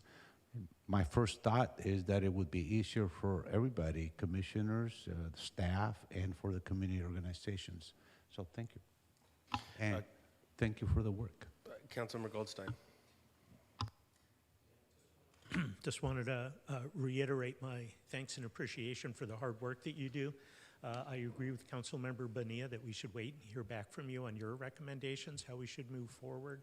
I absolutely do trust your heart and your vision on how to make this funding process work. So absolutely we'll wait to hear back from you. And also, Dr. Cole Bloom, you and your staff do a phenomenal job of shepherding this process, and I admire your vision and your heart in this as well. Thank you. Thank you. And Chair Wheeler, congratulations. Every year, the chair and your predecessors have done a phenomenal job in this work. I just wanted to say thank you and just affirm all of the great things that my colleagues have said up here. Please take it back to the commission, say thank you, and we really appreciate all of the work and the work that you've invested in this. I know it's, for those folks at home, this is a list that is size, 7 font. And I mean, look at this. These are all the organizations. And I know, across a lot of different disciplines. And so you and your colleagues on the commission, on the Community Services Commission, have certainly done a lot of great work over the years. So thank you very much. And we'll see you in a couple of weeks. Thank you. Okay, Dr. Cole Bloom, is that it? Yes. Thank you. And again, thank you and your staff and Assistant City Manager Youngblood. Thank you very much for your work on this. Appreciate it. Okay. Moving on to item number 6. Item number 6 is WS 25-016. This is the water and recycled water recommended fiscal year 2026 and fiscal year 2027 water and recycled water rates and connection fees. This is a report that's going to come to us by way of the Public Works Director, Alex Amiri. And what I'm going to do is I am going to forego staff presentation, and I will go straight to council comments and questions. And so let me go and see if there's any council comments or questions on this item. There are no council comments or suggestions. I will go, Councilmember Andrews. I just wanted to thank staff for their time on the report and presentation, and just let the community know that they can find attachments to this item online. And just wanted to make sure that we did introduce the folks that are here for this item, for their names for the record and what department they are serving. Absolutely, thank you. So next to me is Trang Nguyen, who is a management analyst in the department, and she prepared the analysis and was here to present it. Thank you. Thank you. Thank you. So I'd like to see, so if there are no other questions, I'll go to public comment. I don't have any cards. I don't see any comment online, so I'd like to close public comment. This is a work session item, so I believe the direction I believe is already in the staff report. Everything is online, and I appreciate it. Thank you very much, Director Amiri. Thank you. Next, we will move on to our public hearing item, which is it's the city master fee schedule. Adopt the resolution approving the fiscal year 2025-26 master fee schedule, fine and bail schedules, and finding the action is exempt from CEQA review. And this report is going to come to us by our finance director, Mr. Ettman. And what I am going to do is, I know Director Ettman is here. I am going to forego staff presentation, and I will come straight to, this is a public hearing, so we will vote on this. Come to council to see if there are any questions regarding staff report. Hold on, let me.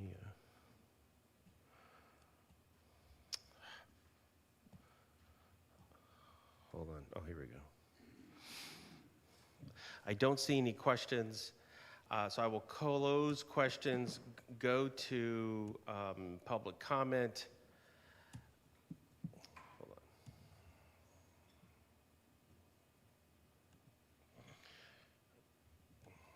on. I don't have any public comment online. I do not have any public comment cards, so I'd like to close public comment, and then I will come to council for questions or motion.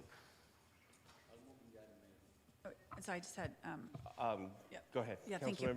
Mayor Pro Tem Roach, go ahead. thank you.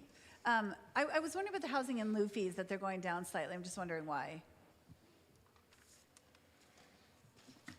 I will have Director Czar come up.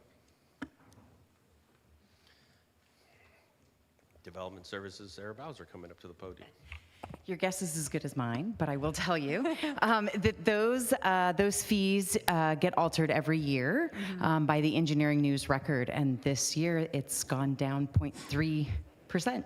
Oh, you mean so it's some sort of calculation based on? Correct. When these fees were adopted, they were adopted with a potential escalator similar to like a CPI, but it's based on the construction index since we're talking about construction or of housing units. So in this particular case, it's based on that, and this year it went down. So the rates have decreased slightly. Yeah, it was sort of interesting. Okay, and then, okay, while you're here, so the new building permit review fees, are these things other city does, right? Because these are new fees that we're adding, is that right? Which ones? Can you be It was specific? called the new building permit review fees. Shoot, now I have to find my, I have my notes, but not my thing. Here, let Is me- this on for housing? Yes. Yeah. And are those are new fees?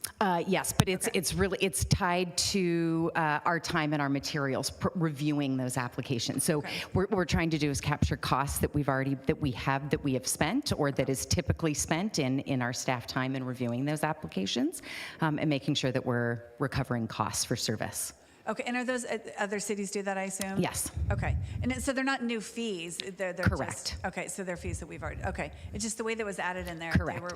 We just needed to be able to capture it in that way, and so we were capturing that handout that, yes. So as folks go through building permits, we like to use that little worksheet that's part of the fee schedule, and that just helps folks go through that process, knowing what they owe when they're going through Okay, I and think getting that was building my mistake. It permits. looked like they were new fees. Yes. Okay, all right, thank you. New to that form. And I think that's all I have for you. Yes. And then I just had two more. About the library fees, the library of things, are those just fees for if those items are not returned? Is that right? You can just shake your head. Okay, good. I just wanted to make sure because it didn't say that. So thank you for that. I understand that. Okay. It's like a book replacement fee, right? Okay. And then the last one is on street sweeping. You know, we did have a public commenter last time about sort of the street sweeping. And so this isn't necessarily a fee issue. I think it's only going up $4. But that the grievances on, you know, there are people that often complain to me about street sweeping and what the process, you know, is there some way we can sort of get that like grievance process out to the public on that one, because we are going to put up the fees. That means the gentleman that was here last time that had a disability issue that was concerned about that. And I'm not sure who I'm looking at to answer this. I guess maybe, thank you. I would love it. Yeah, just because it is something that comes up to me, you know, with people. And then we did have that public commenter. And while we're looking at upping the street sweeping fee, I thought I would ask. Sure. So yeah, I hear your feedback. I think the last gentleman that was in the council chamber, we worked with him to take care of that citation, and we definitely try to be proactive with the community. So we'll work on that more about getting some outreach out and making sure we continue to. There's some easy way to find a link to talk to somebody about it. Yeah. Message received. Got you. Thank you. Thank you, Mr. Roland. Okay, that's all I had. Thank you. And just for the record, that was our maintenance director, Todd Rollman. Councilmember Angela Andrews. Thank you, Mayor Mark Salinas. Wanted to know if I can just get some clarification on what happens when there's signage for parking for buses versus streets. I think it's getting a little blurry in some of our more active areas, particularly near Paris Baguette. We're seeing lots of activity in South Hayward, a very exciting time, but I'm also getting a lot of feedback regarding parking in the area. So I think that if we can look at that area in terms of I'm getting complaints about fees regarding the parking tickets, but also the fees related to bus stops. So how does that work when it's like a bus signage versus our parking sign on the same street? Does anyone know? We can get some information on that, but Yeah. we are not out ticketing for bus zones. So that's not us, right? Okay, I wasn't very clear on that. Okay, that makes sense. And then also, I just had a question about there was one area. I think actually was the library things. So how do you all track? Like because I know with the books you don't necessarily charge a fine, right? But how does that work with asset tracking and all that to make sure you're getting your stuff back? So we actually, just like we do books, they all have RFID tags and barcodes. We check them out, check them in. And so just like books, even if we aren't charging overdue fines, but when we say we're not charging, we're not charging overdue fines, we still have a limited amount of time the book can be overdue, after which it goes into becoming a lost item. So we are always tracking. Yeah. And I just want to add to what I said, in addition to replacing lost items, it's also if it's irreparably damaged, then we would also charge for it. Yeah. Okay, thank you. Okay, all right, thank you. That's it? Okay. I believe I heard a motion by Councilmember Zermeño. I still have a question. Oh, or comment rather, sorry. Okay. Councilmember Syrup, didn't Thank see your you. name on that. I don't know if Yeah. my iPad jumped up to the next Okay. item. It's a tech issue, sorry. This is on the topic of daylighting. Is this maintenance services or is this public works for daylighting? You're not enforcing, that would be a police enforcement question. Okay, because I think this fee schedule includes something on daylighting, correct? It says add new code.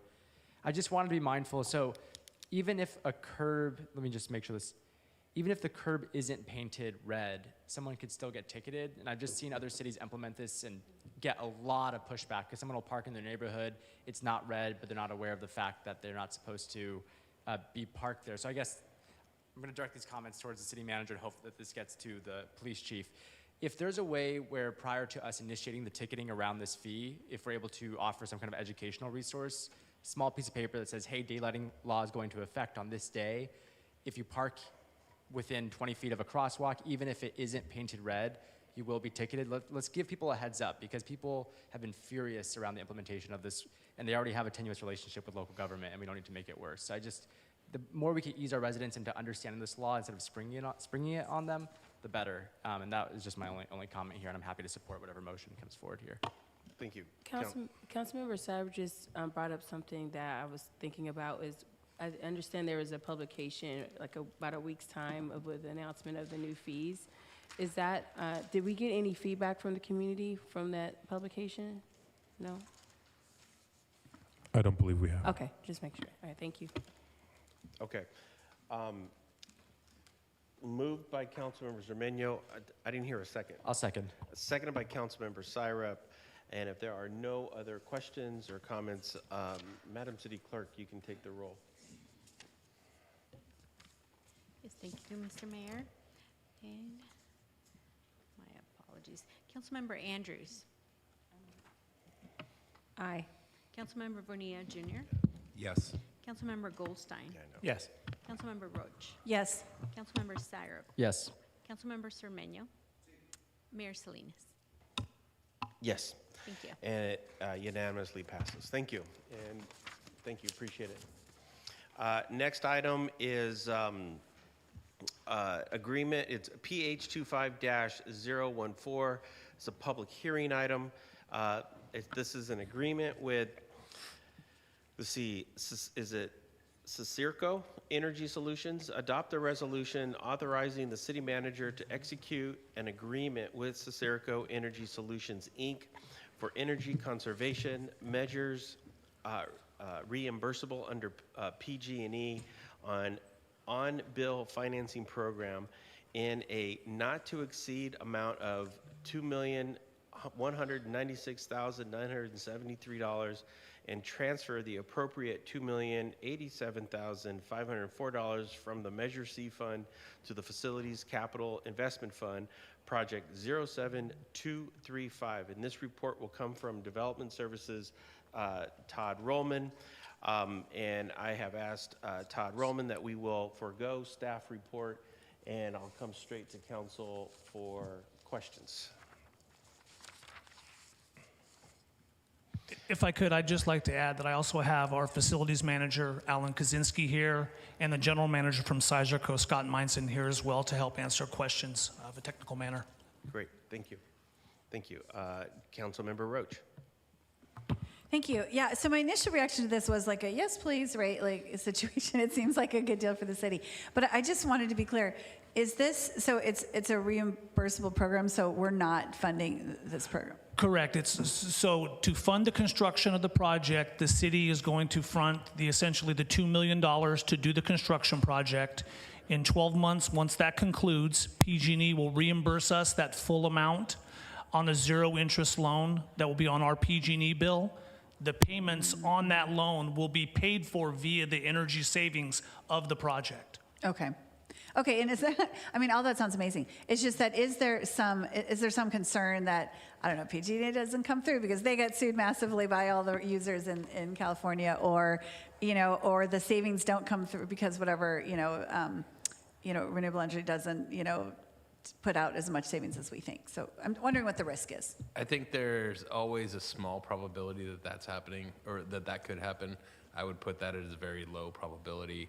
I think the funds will come back to the city whether the savings are achieved or not. Oh, okay, that's right. It's not dependent on that. Okay. That doesn't mean that we shouldn't worry about it or anything. But as far as whether or not the money would get back to Measure C, as long as PG&E is here, I think there's a very high likelihood that the city will be getting its money back. And if PG&E is not here, we got much bigger issues.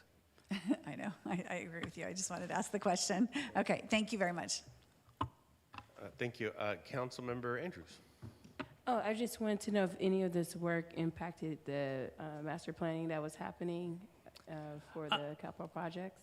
Not necessarily. I think on the short end, some of the measures we're taking at the police station repay themselves in a relatively quick timeline, so we'll get our money out of those. Other longer term ones, closer to the 10-year, City Hall is an example. So I think we've been very selective. While I didn't do the presentation, it shows a starting date of 2023, which was really probably 2021. This has been a long lead up to really identify and dial this project down to something both that works for the city, something that PG&E will fund, and I think we've found a good place. Okay, thank you. Okay, I got no more speakers up here. I will close this portion, go to public comment. I don't have any cards. I don't see anybody online, so I like to close public comment, come back to the dais. This is a public hearing, so we can have comment or a motion. I'll move the item. I'll second. Moved by Councilmember Andrews, seconded by Mayor Pro Tem Roach. And if there are no other questions or comments, Madam City Clerk, you can take the roll. Thank you, Mayor. Councilmember Andrews? Aye. Councilmember Bonilla Jr.? Yes. Councilmember Goldstein? Yes. Councilmember Roach? Yes. Councilmember Syrup? Yes. Councilmember Cermeño? Mayor Salinas? Yes, and it unanimously passes. Thank you. Thank you. And thank you, Mr. Rollman. Appreciate it. Next is legislative business. This is item number 9, LB 25-010. This is the 2025 WIFIA, WIFIA loan.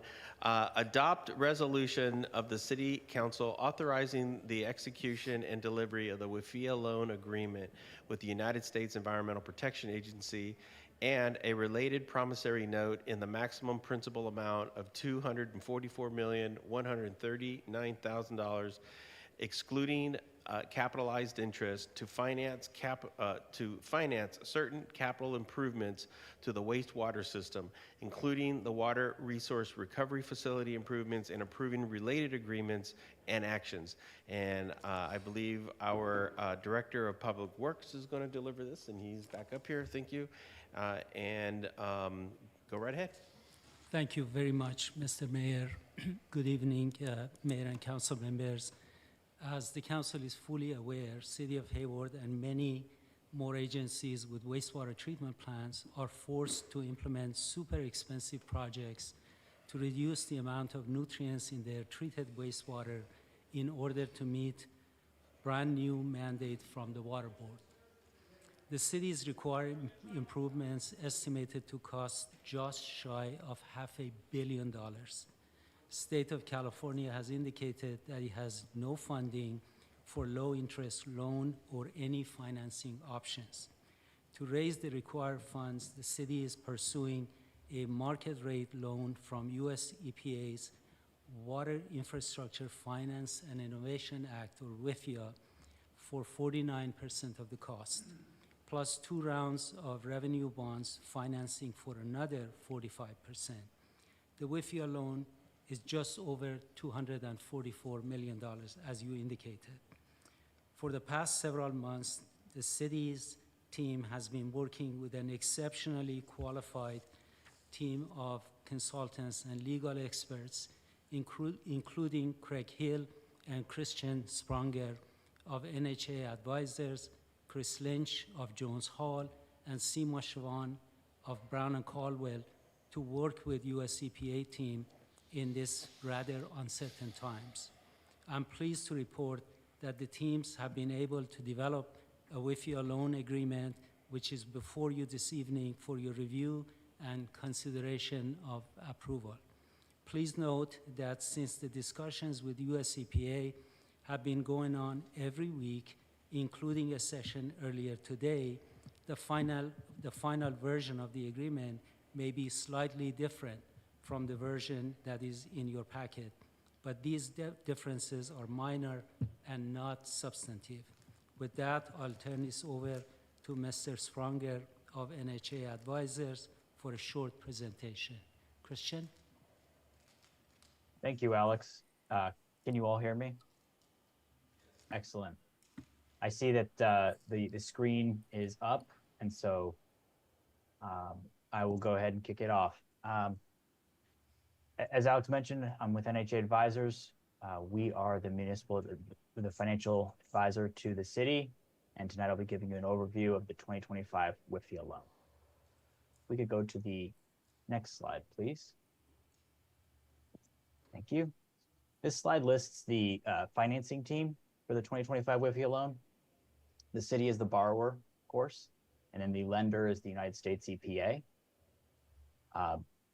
In addition, Brown Caldwell is the project manager, and Seema Shavan, who's on the line, has been instrumental in managing the WIFIA loan process. I'm also joined tonight by Chris Lynch with Jones Hall. They are the city's bond and disclosure counsel, bond counsel for this WIFIA loan process, and most recently, Jones Hall was involved in the 2025 bonds. Go to the next slide, please. As Alex mentioned, the project that we are working on financing is a large project, $498 million total cost, inclusive of capital costs, contingencies, and financing costs. The 2025 bonds, which closed last month, will finance approximately 26% of that cost. The item before you tonight, the WIFIA loan, will fund approximately 49% of the cost. And then the remaining costs will come from a combination of future bonds estimated to be in 2027, some sewer fund cash, and then the city was recently awarded some WRDA funding, some grant funding. Next slide, please. As I mentioned a moment ago, and just to give you an update on the 2025 bonds, so those came before you on the 25th of February. At that meeting, Council approved the sale of up to $135 million in 2025 wastewater revenue bonds. At the time of the meeting, I estimated that the bond par, or the principal, would be approximately 125 million. I also estimated for you that the interest rate would be between a 4.25% and a 4.5%. The bonds were sold competitively on March 11th. The city received 11 bids. The winning bidder was Mesero Financial out of Chicago. They came in with a bid of a true interest cost of 3.96%. So quite a bit lower than that range that I gave you on the 25th of February. Very glad of that. What that means is the annual debt service on the 2025 bonds will be lower than anticipated. So the orange line in the graph there is the debt service that was presented on the 25th of February based on estimates at the time. And the blue bars are the final debt service. And so the space between that, of course, is the difference, the savings, about $735,000 annually. Next slide, please. So this slide illustrates the WIFIA loan process within the context of the larger project. I'm not going to read all the boxes, but I'll just highlight a few. Initial project planning kicked off in 2018, and then design started in earnest in summer of 2022. City worked with Brown and Caldwell back in early 23 and mid 23 to do an evaluation of funding sources. And then the WIFIA loan process really kicked off in fall of 2023. Fast forward to today, April 2025, about 18 months roughly from that kickoff.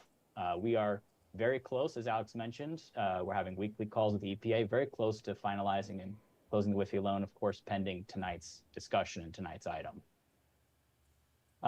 After the WIFIA loan, the remainder of 2025 has a couple of notable events. The admin building component of the project, construction will begin in May. And then in the fall is when design is estimated to be completed on the bigger phase 2 portion of the project. Finally, the project is estimated to be completed by summer of 2030. Next slide, please.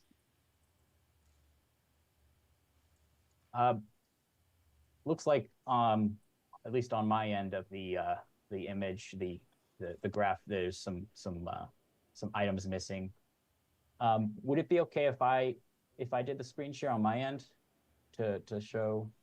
Looks like there might be some bars missing in that graph. Is that all right? Go ahead. Okay, let me pull it up. Bear with me one moment.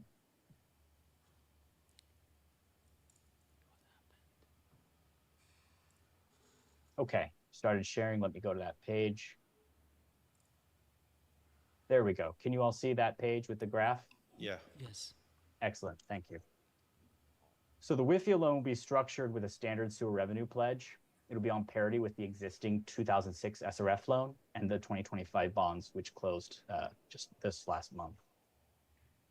Compared to bonds, WIFIA loans can have a longer final maturity, and that's the case with the city's WIFIA loan, which will have a 2063 final maturity.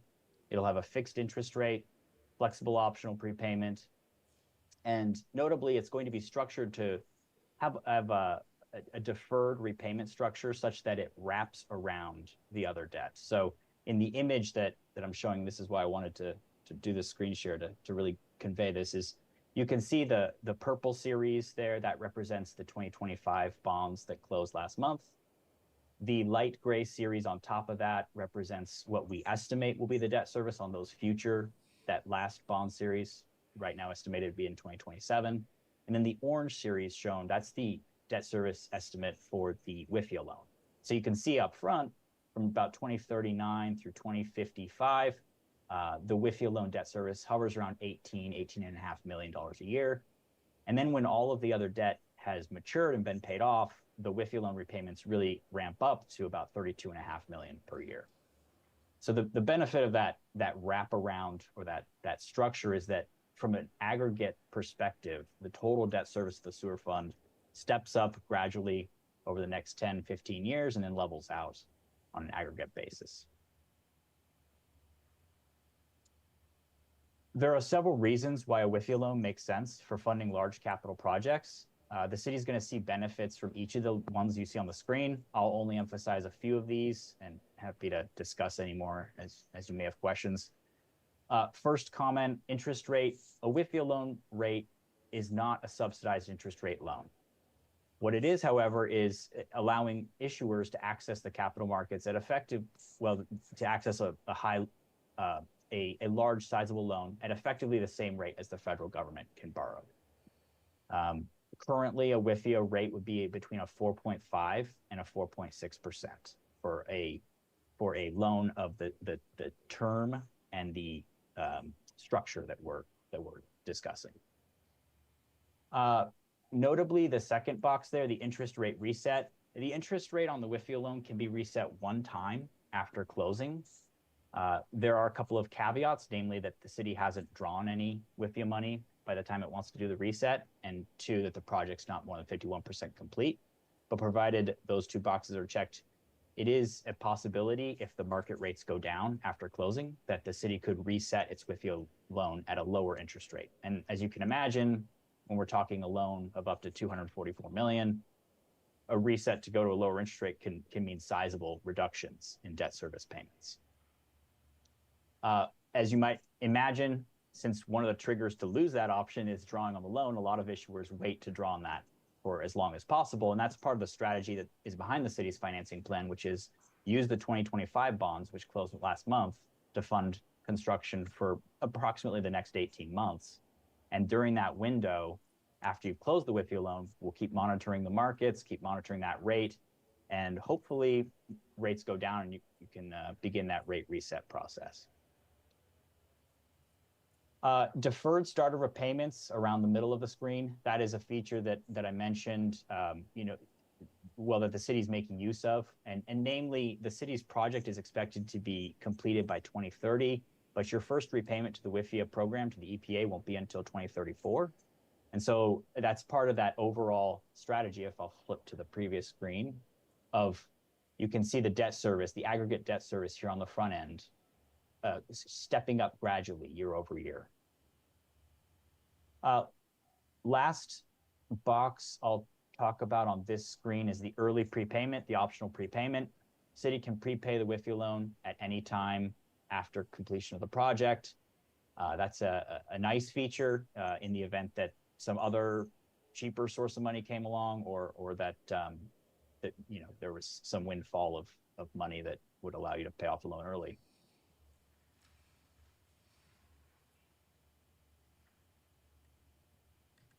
Tonight's Tonight's recommendation is that City Council adopts the resolution authorizing the execution and delivery of a WIFIA loan with a maximum par amount of $244,139,000. As part of the agenda packet, there are 3 documents attached to the staff report. The first is the authorizing resolution, second is the WIFIA loan agreement, and the third is the WIFIA term sheet. The resolution authorizes, if adopted by City Council, it authorizes city staff to execute the WIFIA loan agreement, provided it's within the not to exceed parameters, namely the maximum par amount that you see there on the screen, and also the maximum true interest cost of 5.25%. The WIFIA loan agreement has all of the details of the agreement that the city is entering into with the EPA. It talks about prepayment, covenants, including the rate covenant, which is similar to the covenant you have on your outstanding bonds. It talks about reporting requirements, et cetera. So it has a lot of details in it. And then the term sheet really just summarizes the key terms. And it's a summary document, if you will. And with that, I'm happy to answer any questions. Thank you. Okay. Before I go to public comment, are there any comments from the council? Hold on, let me go back to my, Councilmember Andrews. I just have one quick question. Wanted to know if there was a delay in receiving funding from the loan, what is the contingency planning given? We've seen it with grants, but I'm not sure how it would work if there was loan disbursement delays. So the question is that if there is a glitch in receiving the funding from US EPA? Yes.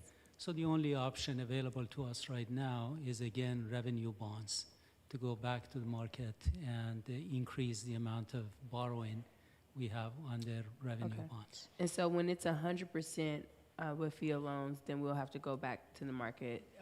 But when there's a mix, is there an opportunity? So maybe Mr. Spranger can elaborate, but WIFI alone cannot be more than 49% of the total project cost. I understand, but what if there's an issue or a glitch of that 49% and we are looking for additional funding? I'm just nervous about disbursement of the funds, not the total amount. What is our contingency plan? We have a cap. The cap is $498 million. If by any chance that amount is exceeded because of the bids that we receive, we have to make up the additional fund by outside funding, such as revenue bonds, as I mentioned. Okay, thank you. Councilmember, Mayor Pro Tem Roach. Thank you. I wanted to ask so there was the comment made about the early prepayment. What if, and I think we asked about this when we had the previous discussion, that if all of a sudden there does become state funding available for such projects, can we just not draw as much out of the loan? Is that an option? Or if building costs come in miraculously low, which I know is an impossibility, do we have to sort of take the full amount? Are we contracting for the full amount? Christian, you want to take that? Yeah, happy to answer that. It's a draw schedule loan. And what that means is you only accrue interest on the amounts you actually draw to fund construction. And so once the WIFI loan closes, you have available to you up to $244,139,000. You could draw none of that. You could draw half of that. There's flexibility as far as how much you draw. Of course, the plan is that you draw the full amount, but should another source of funding, grant funding, come in, that could reduce the amount that you would draw. Okay, thank you. I just wanted to make sure that was the case. Okay, thank you. Councilmember Syra. Thank you, Mayor. Thank you for the report. This was helpful in understanding the benefits of a WIFI loan. Similar to Councilmember Andrews' question, I do have a little bit of heartburn around the current status of the EPA, just as a government organization. And if we authorize this, but we end up not having to pull or take any money from there, we're still committed to the full project costs. Is that correct? We are committed to the project cost, correct. Okay. When council decides to award the project, then we are committed to that project. And just for my own, I guess, anxiety, because this is a very large number. These are the kind of numbers that are making for lack of a better term, a generational commitment for the city. How have other neighboring cities navigated this? I know that there are several cities that are going to have to update themselves and their infrastructure. But could you speak a little bit to how maybe some other cities are structuring their financing around this project? Like, let's just say Union City and San Leandro, because they're right next to us. Very similar to how Hayward is doing it. Union Sanitary District, which is the agency that provides wastewater to Fremont, Union City, and Newark, has a project that is over $500 million, and they are using 49% WIFIA and the other sources of funding. Okay. And then for San Leandro, for example, are they taking a similar approach? Or? San Leandro has a small pilot project at this time. They have not started their larger projects, although they are under the same order as the city of Hayward, which means that they have until 2034 to basically reduce their nutrients. Do you think they'll be successful in their pilot at achieving that, or at some point they're going to have to pay the piper as well? Absolutely not. The pilot is just to make sure that the technology that they are picking is going to work, and then they have to expand it to scale. Okay, got it. Yeah, I want to have faith that the EPA is going to stick around. I didn't think I'd be in this position a year ago. And my concern is we're already raising sewer and water rates as a result of this project. And if the WIFI loan falls through, then we're looking at further increases on our residents. Is that correct? So as it was mentioned, the WIFI loan is at market. Their interest rate is currently, Christian, 4.6% or something like that. Yeah. So compared to the borrowing that we got from the revenue bond, which is just under 4%, it's competitive. Oh, I understand that, but that assumes the existence of a WIFI loan. I think that's kind of the worst case scenario that I'm trying to prepare myself for. What I'm hearing is if we don't have a WIFI loan, then it's going to be a sewage increase, right? No. We borrow money from the revenue bonds, Yeah. which has competitive interest rates I see. to WIFIAs. Okay. I see what you're saying. Yeah. Okay. Well, I mean, we have been cooking this project for a very long time. I trust that you've done your homework on this around the requirements. We're placing a lot of trust in our city staff and executing on this project and this vision. And I'm really happy to see that the interest rates that we received for the bonds we put out to market were significantly lower than what we had anticipated. So I hope we can continue to realize savings like that along the way as we work to complete this project. Thank you. Thank you. Good points. I don't have any other questions. I will move on to public comment. I don't see any public comment online. I don't have any public comment cards. So I will come back to, I'll move it. I'll come back to council. Mayor Pro Tem Roach. Thank you. I just wanted to finish up by thanking Dr. Murray and your team for finding a way forward to pay for these significant improvements to our water resource recovery facility.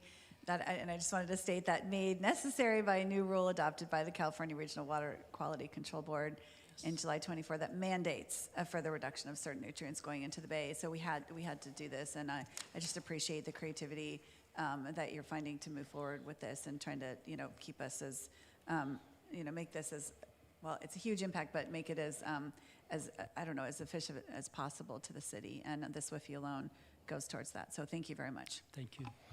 And right before Mayor Pro Tem Roach spoke, I did catch a motion by Councilmember Goldstein. Councilmember Andrews, I think. Yes, go ahead. Go ahead. Yes, I also wanted to thank staff and consultants for their presentation, and just wanted to continue advocating for the states to help support us in these generational projects. Yeah. That is a term, generational projects. So we do not have to take on this amount of debt in order to execute. So please, if anyone is interested in this project, advocate at the state level. Assembly members, state senators, representatives as well can help us advocate for the state. So it'd be very helpful to help reduce this amount of debt we're taking on. Absolutely. And if I'm not mistaken, Director Amiri, the Mission Boulevard 238 corridor improvement project was around, in total, was around 100 million? Correct. You're very correct. Yes, and this project is north of 488 million? 498 million. 98 million. So Councilmember Syrup, I thought that was a generational project, and so this certainly surpasses that. And I believe, I'm not the one that said this, and I believe Director Amiri, you said this when you brought this to the Infrastructure Committee, that this project is the most expensive project in the history of the city. Absolutely. And so, I appreciate all of your work on this. I appreciate all the questions from council. And if I'm not mistaken, moved by Councilmember Goldstein, and seconded by Councilmember Andrews, our expert in water. Madam City Clerk, if there are no other questions, please take roll. Thank you, Mr. Mayor. Councilmember Andrews? Aye. Councilmember Bonilla Jr.? Yes. Councilmember Goldstein? Yes. Councilmember Roach? Yes. Councilmember Syrup? Yes. Councilmember Cermeño? Mayor Salinas? Yes, and it unanimously passes. Thank you very much, Mr. Mayor, council members. I appreciate it. Thank you, Mr. Amiri, appreciate it. Okay, so now we move on to council reports and announcements. Are there any council reports and announcements? I don't see anybody on my speakers. So I will close council reports and announcements. There are no council referrals this evening. Ladies and gentlemen, it is 9:13 p.m. Meeting adjourned.